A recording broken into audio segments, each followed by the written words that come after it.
हे घाटकोपर स्टेशनच्या बाहेरचा एरिया आहे।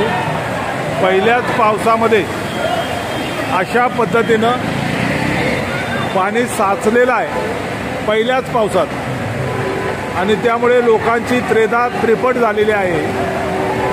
मुसळधार पाऊस पडला, आता पाऊस थोडासा कमी झाला आहे, परंतु हे पाणी जे आहे ते एका पहिल्या पावसामध्ये कशा पद्धतीनं या ठिकाणी मुंबईची तुंबई झाली ते आपण पाहू शकता।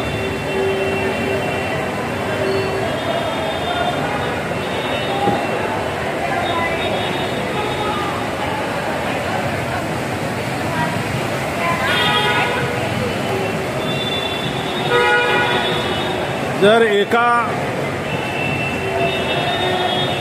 सुरुवातीच्या पावसात अशी जर मुंबईची अवस्था होणार असेल तर येणाऱ्या पावसाच्या कालावधीमध्ये मुंबईचं काय होईल। मुंबई महानगरपालिका लाखो रुपये खर्च करते, परंतु या अशा अवस्थेतून मुंबईकरांची मात्र काही सुटका होत नाही। पाहू शकता घाटकोपर पश्चिमेकडचं हे दृश्य। थोड्याशा पावसानं अशा पद्धतीची मुंबईची तुंबई झालेली आहे।